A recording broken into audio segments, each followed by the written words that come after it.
Los servicios jurídicos de la Junta desaconsejan solicitar el toque de queda por municipios. Lo ha conseguido Valencia, lo estudia Cataluña, pero también se lo han tumbado a Canarias. La casuística es así de amplia. De nuevo estamos como en mayo, cuando sin el paraguas de un instrumento jurídico, las comunidades quedaron al criterio de sus tribunales territoriales para implantar mayores restricciones.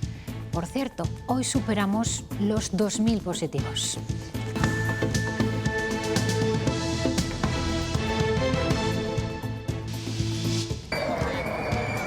Los tractores han aparcado hoy frente al Ministerio de Agricultura. Los profesionales del campo sacan a la calle su inquietud por el futuro que les espera. Reclaman mejoras en general y ayudas extraordinarias para el sector vitivinícola. Hola, ¿cómo están? Jornada decisiva para el campo, se espera larga. Eso que veían pasaba frente al Ministerio porque dentro las comunidades estudian y discuten cómo repartir el dinero de la PAC que le corresponde a España. Benjamín López, y hay discrepancias. Sí, hay mucho dinero en juego para el campo español en los próximos años y es complicado poner de acuerdo a todos. No obstante, el ministro de Agricultura espera alcanzar esta misma tarde un gran acuerdo político con el conjunto de las comunidades autónomas. Desde Castilla y León se ve complicado. Se estima que todavía quedan cuestiones esenciales para concretar y pide que se alarguen las negociaciones. No se trata de aprobar o no aprobar el acuerdo que está sobre la mesa, porque el mismo adolece de grandes indefiniciones y así lo consideramos para Castilla y León. Creo que es muy importante que hoy todos hagamos un esfuerzo para llegar a un acuerdo común. Hoy los nuevos contagios superan los 2.000. El Consejo de Gobierno estudiará mañana nuevas medidas, pero la posibilidad de pedir el toque de queda pierde fuerza. El informe de los servicios jurídicos va a desaconsejar una decisión de esta naturaleza. Entonces yo me remito a lo de los informes de los servicios jurídicos. Son pocos los que ya vacunados con la pauta completa y pasados 14 días se contagian, pero esa posibilidad existe y algunos llegan al hospital. Es el llamado escape inmunitario, el 0,1%. La realidad aumentada entra en los quirófanos impulsada por estos investigadores salmantinos. A partir de un TAC, los médicos obtienen estas imágenes 3D del órgano que van a intervenir, lo que les permite planificar la cirugía y minimizar riesgos. Tras atentados como el de la Rambla Soniza, del que se cumplen 5 años, muchos ayuntamientos se lanzaron a contratar sistemas de seguridad. No todos, sin embargo, acabaron ejecutándose. Valladolid es una de las ciudades que sí lo ha hecho con volardos o maceteras. Probablemente el multiplicado por 2, los elementos que veníamos utilizando hace 5, 6, 7 años a los que se vienen utilizando ahora. En cuanto al tiempo, hoy seguiremos con cielos cubiertos, especialmente en las zonas montañosas del norte de la comunidad. Allí también hay posibilidad de que se produzcan precipitaciones, aunque débiles. Las temperaturas diurnas siguen al alza.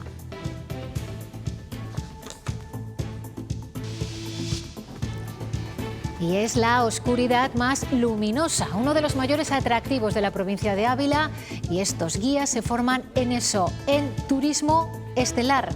Luego viajamos a la Sierra de Gredos.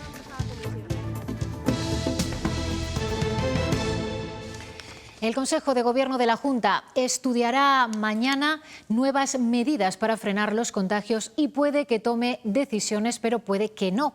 Así lo ha explicado hoy el presidente Fernández Mañueco, quien también ha enfriado la posibilidad de solicitar un toque de queda por municipios tras escuchar a los servicios jurídicos. Puede que sí se modifiquen estas medidas o puede que no, según palabras textuales del presidente de la Junta de Castilla y León. Mañueco ha afirmado que, según el informe de los servicios jurídicos, se va a desaconsejar el toque de queda y que este informe se basa en las pautas del Tribunal Superior de Justicia de Castilla y León y del Tribunal Supremo. Ha añadido que en Castilla y León se seguirá apostando por el cribado de test masivos y por la vacunación, y que no solamente hay que tener en cuenta el cribado criterio de la incidencia acumulada, sino también el de la ocupación en camas y UCIs. Mañana puede que tomemos decisiones o puede que no tomemos decisiones.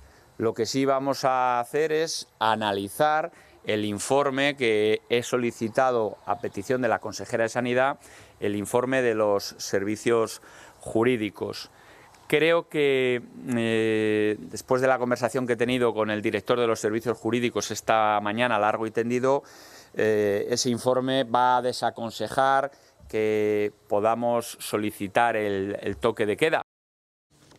El vicepresidente de la Junta tenía hoy un acto en Palencia y desde allí ha apuntado cuál puede ser la alternativa si no se solicita finalmente el toque de queda. Buscarán, dice IGEA, aplicar nuevas restricciones enfocadas al sector hostelero. Tenemos que implementar otras medidas, pero nosotros lo que no queremos es hacer un daño a un sector que sea inútil. Nosotros no queremos perseguir a ningún sector, pero tampoco podemos no hacer nada. Tampoco podemos dar el mensaje a la población de que aquí no pasa nada. No podemos estar como las vacas mirando al tren. Y otras comunidades también siguen tomando medidas. Cantabria impone un toque de queda de 1 a 6 de la madrugada en 53 municipios y prohíbe la venta de alcohol desde las 8 horas para dificultar los botellones. Cataluña, mientras, solicitará en las próximas horas el toque de queda para las localidades con más contagios, entre ellas Barcelona. En cambio, el Tribunal Superior de Justicia de Canarias ha rechazado la petición del Gobierno insular de establecer un toque de queda en las islas más afectadas, como es el caso de Tenerife. En Castilla y León, la cifra de casos rebasa los 2.000 en el día de hoy. La provincia de Burgos sigue disparada con 686 positivos en las últimas 24 horas. La incidencia roza ya los 800.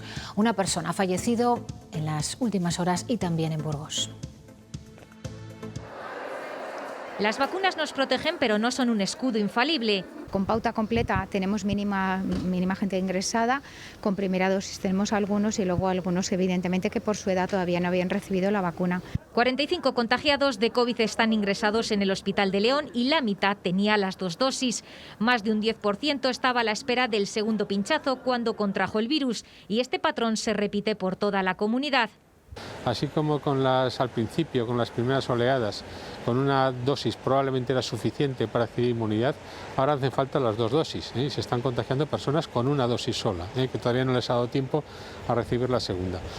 7.000 personas se han contagiado después de recibir la vacuna y 1.300 de ellas a pesar de tener la pauta completa y de haber pasado 14 días para alcanzar la inmunización. La cifra de este escape inmunitario es muy baja y dentro de lo previsible por Sanidad. Esas personas con 2 dosis estamos observando que los cuadros son más leves. Casi la mitad de los ingresados en la UCI tienen más de 60 años. Por su edad deberían estar ya vacunados, pero no siempre es así, porque estaban ya contagiados o tenían otras patologías que les impedían hacerlo o rechazaron la vacuna.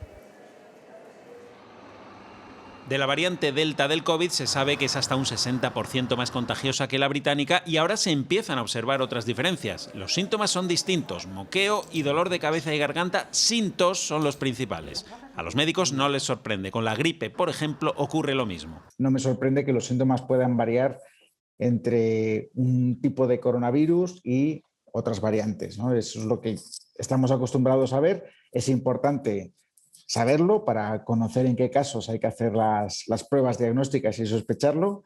El King's College de Londres ha llevado a cabo un estudio que ratifica estos nuevos síntomas. Ya no aparece con tanta frecuencia la tos ni la pérdida de olfato y gusto. Ahora se parece más a un catarro con fiebre, lo que dificulta el diagnóstico. Probablemente estamos viendo una punta del iceberg en incidencia, porque es probable que haya muchos jóvenes asintomáticos o que simplemente no le dan importancia a un cuadro de mocos, dolor de cabeza, es decir, a un cuadro catarral. Lo que aún no está claro es si la variante Delta causa también una enfermedad más leve, porque sobre todo está afectando a jóvenes sin vacunar que por lo general desarrollan un cuadro sin gravedad con esta y con las demás variantes. Y en localidades como esta, La Cisterniga en Valladolid, con fiestas este fin de semana, se asume que la mejor protección para sus vecinos es renunciar a lo que eran los actos otros años y programar actividades ajustadas a la actual situación sanitaria. La intención que hemos tenido desde el primer momento es hacer unas celebraciones seguras y controladas, y todo aquello que se pueda ir de nuestro control no se ha programado. Obviamente no vamos a hacer verbenas, no vamos a hacer concentraciones excesivas, ni desfile de peñas, ni nada que pueda suponer una concentración masiva de gente. Y las farmacias podrían empezar a vender test de autodiagnóstico la semana que viene, una vez que los autorice el Gobierno, que anunció ayer. El precio de estas pruebas que nos podremos hacer en casa rondará los 8 o 10 euros por unidad, aunque se venderán también en formato familiar. Las boticas ya están empezando a hacer acopio de estos test.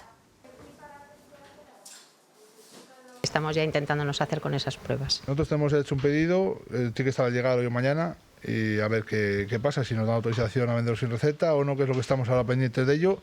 Decir ahora. La Junta estudia ya cuáles pueden ser las alternativas para conseguir acabar con las sujeciones en las residencias de mayores. Quieren poner las nuevas tecnologías y también la robótica al servicio de los residentes. Es posible, aseguran, cuidar sin sujeciones incluso en el caso de los grandes dependientes, y así quedará recogido por ley. No puede haber calidad si se siguen manteniendo las sujeciones en los centros residenciales. Se presentará o prepararemos un plan estratégico de formación para formar a los trabajadores de todos los centros, tanto públicos como privados, en saber cómo cuidar y cómo atender sin sujeciones. Y tenemos una noticia de última hora que acabamos de conocer. El Tribunal Constitucional ha acordado este martes anular el primer estado de alarma. Tras semanas de debate y un primer pleno en el que no se pudo llegar a una decisión, un tribunal muy dividido se ha inclinado finalmente por considerar que la intensidad de las restricciones impuestas por el Gobierno al inicio de la pandemia excedía lo que se puede acordar bajo el paraguas del estado de alarma. Como decimos, es una noticia de última hora que acabamos de conocer. El Tribunal Constitucional tumba las restricciones más duras del primer estado de alarma.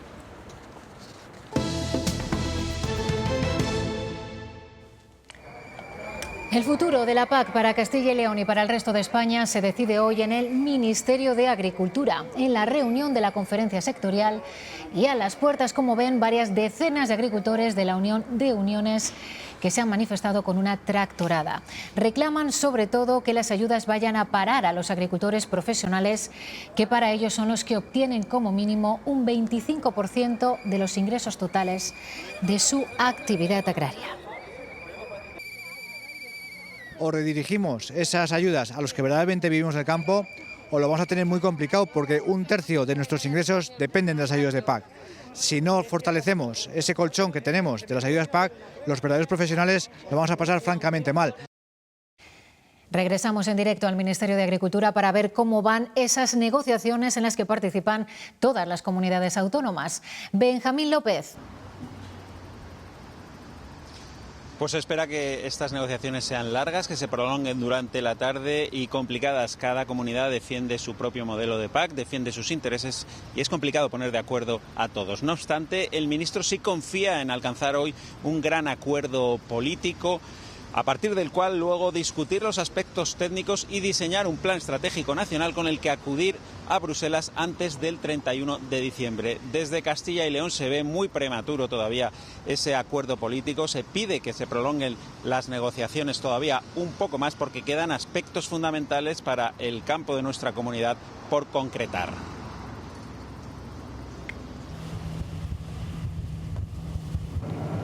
La cosecha de cereal se encuentra a medio gas en la provincia con mayores producciones de toda España, en Burgos. Allí se recogerán casi 400.000 hectáreas de trigo, cebada o avena. Esas labores ya han comenzado en la zona sur, donde llevan recolectando el 20% del grano. Este verano la estimación de cosecha es ligeramente inferior a la de 2020, que fue un año récord con 2 millones de toneladas. No es tan buena como la del año pasado, porque la del año pasado fue, digamos que excelente, fue casi cosecha récord junto con la del 2008, pero este año, bueno, se van a recoger 1.670.000 toneladas. Esta pequeña disminución es debido a la escasez de lluvias o las lluvias tardías. Y ya conocemos la fecha para las nuevas elecciones de Accor. Serán el próximo 10 de septiembre. El Consejo Rector de la Cooperativa Azucarera ha aprobado esta convocatoria después de los movimientos internos de los últimos meses. El actual presidente en funciones, Justino Medrano, ha agradecido la dimisión voluntaria de los anteriores integrantes para ceder la palabra a los cooperativistas.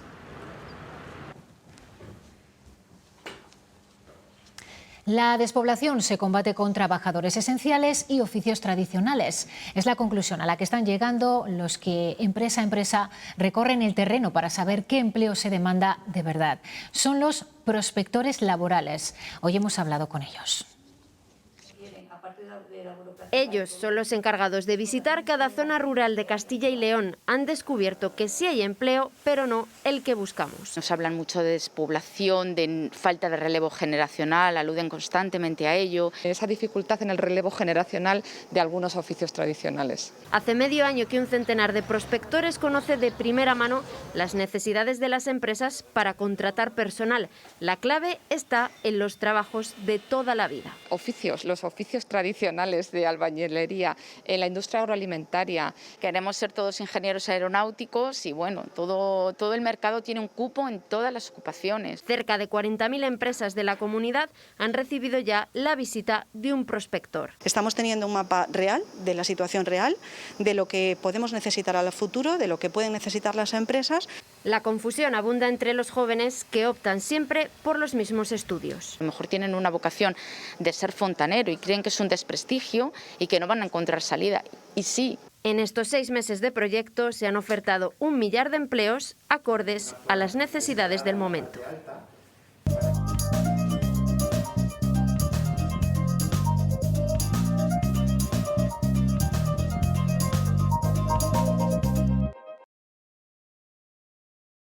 Continúa la tendencia al alza de los precios, que además se ha acentuado en este mes de junio. Ha experimentado la mayor subida de los últimos 4 años, desde febrero de 2017. Además, en la comunidad esa subida es 6 décimas mayor que la media nacional. Se sustenta sobre todo en el alza de los precios de la alimentación y en la factura de la luz, que ha subido un 40% este mes de junio con respecto al mismo mes de 2020.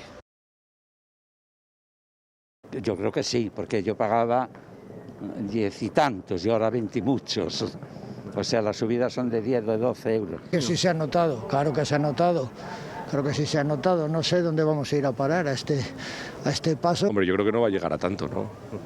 Subirá algo, pero seremos capaces de compensarlo. Entre eso, el sistema como está, de que trabajas a media jornada. Horroroso, hijo. La planta de Iveco en Valladolid está hoy de huelga. Los sindicatos reclaman mejoras en el nuevo convenio tras rechazarse en referéndum la propuesta de la dirección, que señaló que era la última. El principal escollo está en el incremento salarial, que el comité de empresa reclama que sea superior al IPC para no perder poder adquisitivo.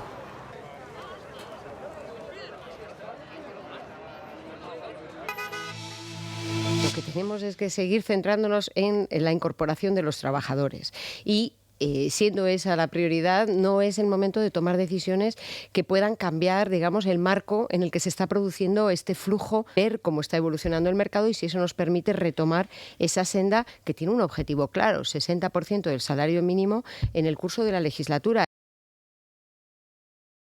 Si continuamos con esta situación, nosotros nos tenemos que replantear, endurecer el diálogo social, la concertación social. El Gobierno no puede pretender que las organizaciones sindicales se sienten a negociar solo cuando él quiere. No es momento de regatear las condiciones de trabajo, no es momento de regatear las condiciones salariales de esas personas. Es el momento de cumplir los compromisos que están contraídos, el momento de reducir la temporalidad. Y un apunte de última hora. La empresa LM de Ponferrada ha confirmado el ERE para 393 trabajadores. De ellos ofrecen 265 recolocaciones a las plantas de Castellón y de Francia. Y quienes reclaman una subida inminente son los sindicatos UGT y Comisiones Obreras. Hoy han retomado la campaña Ahora sí toca, con concentraciones por toda España, y avisan, si no hay incremento del salario mínimo este año, la intensidad de la protesta aumentará. El Ministerio llega a esta conferencia sectorial con la clara intención de salir de aquí con un acuerdo político sobre la PAC con las comunidades autónomas. Castilla y León cree que ese acuerdo es prematuro. Creo que es muy importante que hoy todos hagamos un esfuerzo para llegar a un acuerdo común. Hoy no se trata de aprobar o no aprobar el acuerdo que está sobre la mesa, porque el mismo adolece de grandes indefiniciones, y así lo consideramos para Castilla y León. Esas indefiniciones están sobre todo en los llamados ecoesquemas, las exigencias medioambientales para los agricultores, algo esencial para Castilla y León, según el consejero. Por una sencilla razón, los ecoesquemas suponen el 23%, como saben, de los pagos directos, de los pagos del primer pilar. Además, a la Junta le preocupa la definición de agricultor activo, con la que quiere conseguir que solo los profesionales reciban ayudas. Es esencial, dada nuestra agricultura, una definición clara, precisa del agricultor activo, del agricultor profesional. Además, Castilla y León reclama un plan sectorial nacional para el ovino y caprino, similar, por ejemplo, al que existe ya para el olivar. El Juzgado de Instrucción número 6 de Valladolid ha admitido a trámite la querella por cohecho presentada por la Asociación de Juristas Europeos contra el alcalde de Valladolid. Además, ha acordado la práctica de una serie de diligencias de prueba documental. Solo una vez cumplimentadas se decidirá sobre la declaración como investigado del alcalde. El consistorio vallisoletano ha anunciado que el Servicio Jurídico del Ayuntamiento de Valladolid asistirá a Óscar Puente en esta querella.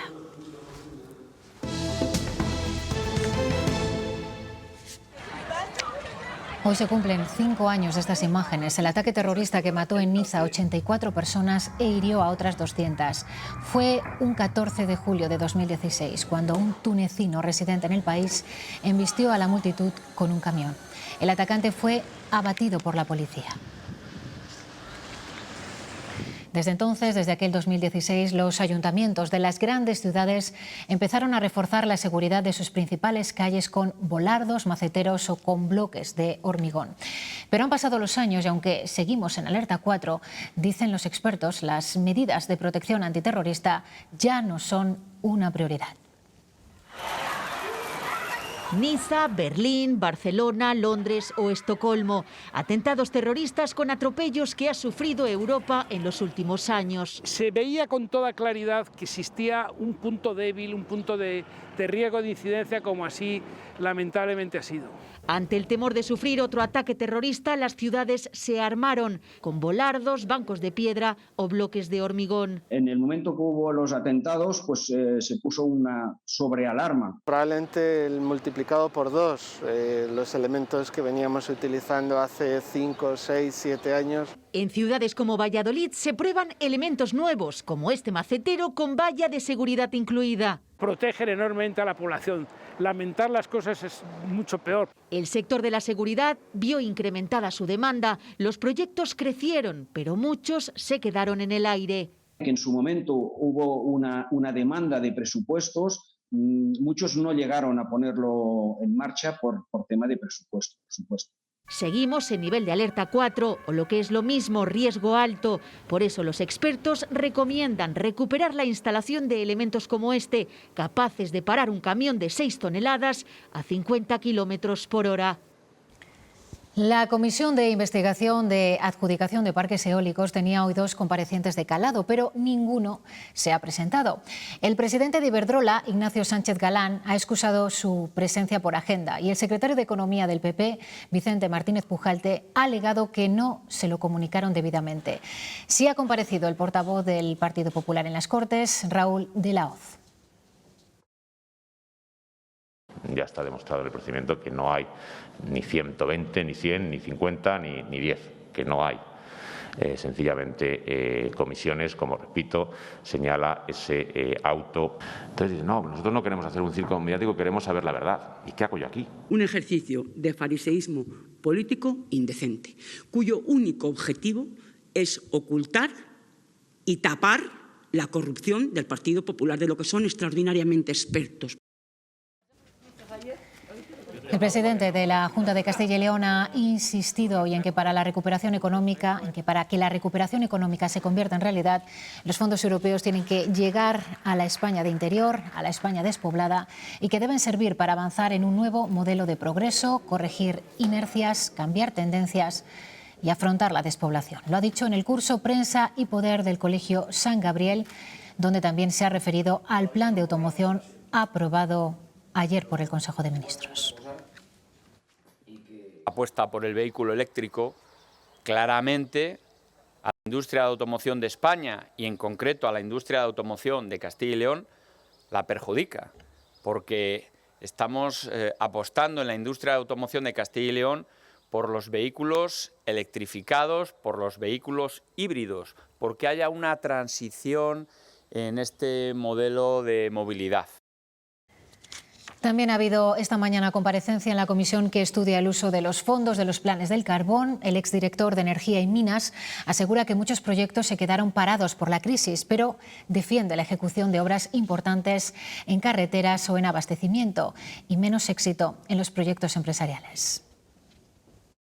Se puede de alguna manera paliar con alguna serie de actuaciones que ojalá triunfen, empresariales, que puedan llegar a dar un cierto empleo alternativo en las zonas, pero llegar a sustituir al volumen de empleo y de actividad, no en los últimos años, pero sí en los 90 y principios de los 2000 que dio el carbón y las centrales térmicas, pues es prácticamente imposible. La secretaria de Estado de Digitalización. Pedro Sánchez ha presentado este mediodía la Carta de Derechos Digitales, una especie de guía para legislar protegiendo nuestros derechos y libertades en Internet. El presidente del Gobierno dice que es esta medida la que pone a España en la vanguardia europea, pero no tiene carácter normativo y varios de los derechos que contiene ya están recogidos en varias leyes, como la protección de datos, el derecho a no ser localizado o la herencia digital. Pues bien, en las últimas horas el presidente Pedro Sánchez ha reconocido en una entrevista que Cuba no es una democracia, aunque asegura que es la propia sociedad cubana la que tendrá que encontrar su camino hacia la libertad, aunque la comunidad internacional ayude en ese propósito. Responde así a las críticas desde la oposición. Pablo Casado había arremetido contra el gobierno precisamente por eso, por no tildar a Cuba de dictadura. Reconoce que ha habido un muerto en la represión de las protestas. Dice que ocurrió este lunes en un barrio periférico de La Habana y que se trató de un hombre que actuó de forma violenta. Los testigos dicen que la manifestación estaba siendo pacífica y que las fuerzas de seguridad actuaron así. Con las pistolas, empezaron a sacar las pistolas y empezaron a tirar tiros. La oposición al castrismo sostiene que hay al menos 5 muertos. Además, se eleva a más de 200 las personas detenidas o en paradero desconocido tras ser arrestadas. No están arrestados desde el domingo y no tenemos idea en dónde están. Además de mayor libertad, piden que cese el hambre, que cese la miseria. En Cuba no hay nadie como hay en países del primer mundo en este momento pasando hambre. El gobierno cubano reconoce complicaciones económicas que atribuye al bloqueo estadounidense y dice que ha visto represiones peores en países europeos. Aquí el gobierno evita emplear la palabra dictadura para referirse a Cuba. Lo hizo el presidente anoche en una entrevista en la que dijo que es evidente que no es una democracia. Y hoy la vicepresidenta primera. De verdad no es productivo dedicarse a intentar calificar o poner una etiqueta a las cosas. No hay dictaduras amigas y dictaduras enemigas. Los dictadores son dictadores, sean quien sean y como sean. Alfonso Fernández Mañueco añade que en Cuba no hay libertad, derechos humanos ni democracia.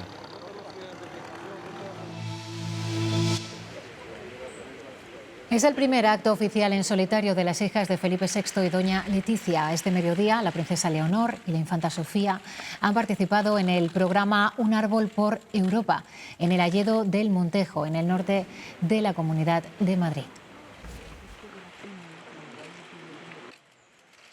Nos han pedido que hagamos un unboxing de este bifrutas con ingredientes de origen 100% natural, pero un unboxing es un poco aburrido, ¿no? Mira, es el nuevo bifrutas hecho con ingredientes de origen 100% natural. El pack es muy igual, cambia el logo, los colores y poco más. Unboxing, fruto de la mezcla entre un unboxing y un beatbox. Vitamina C sin gluten, bien fresh, ¿cómo lo ves? Y para Enjoy beber, mezcla. como siempre, por lo del revés. Es el futuro de la cirugía y ya se prueba con éxito en el Hospital de Salamanca.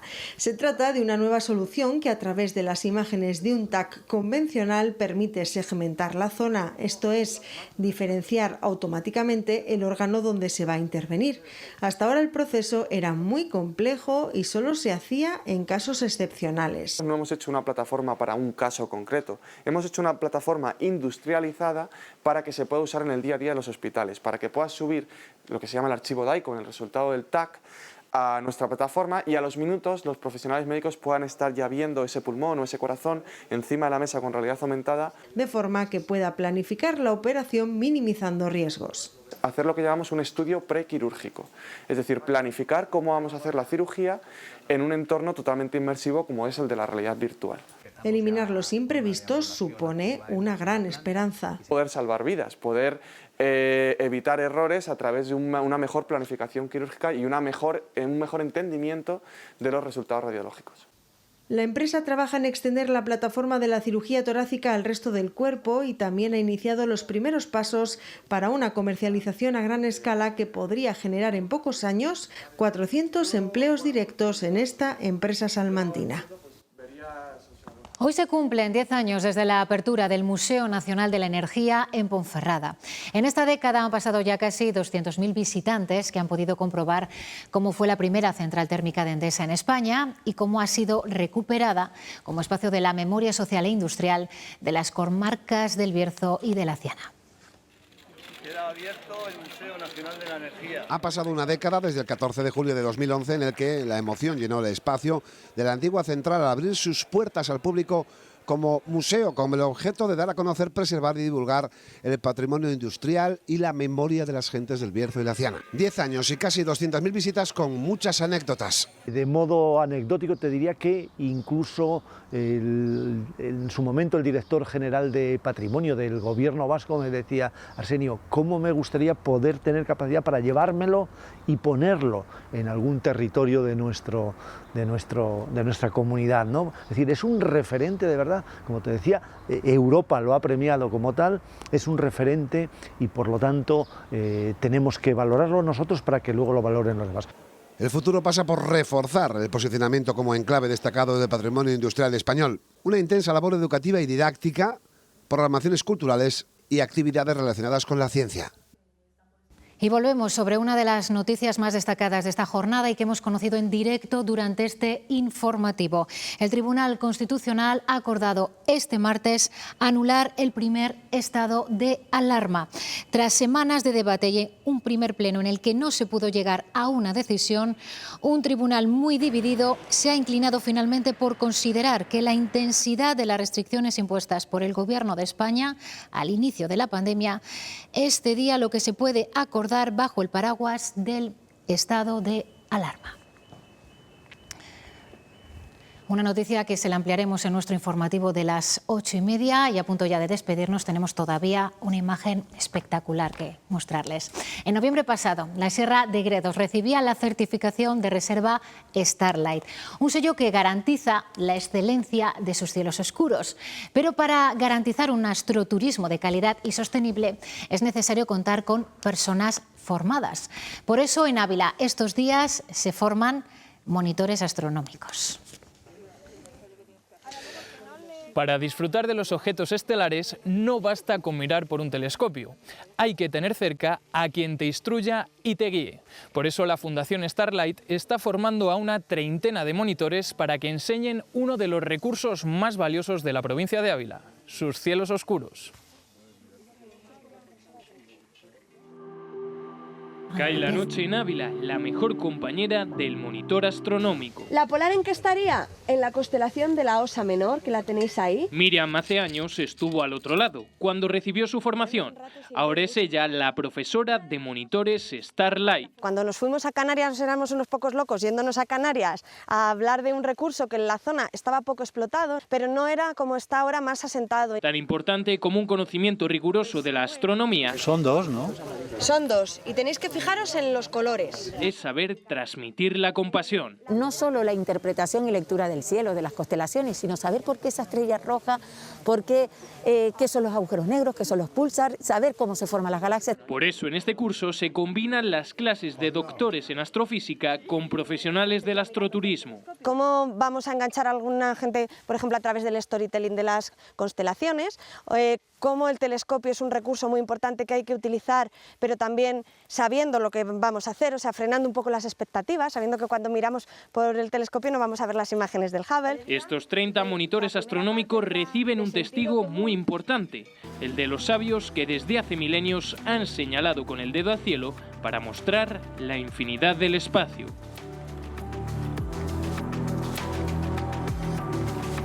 Con estos cielos que nos dejan la boca abierta, nos despedimos. No se pierdan a partir de las 10:30 de la noche un nuevo programa de Hecho en Castilla y León. Después en la sala el protagonista será José Manuel Ábalos. Que tengan una feliz tarde. Adiós.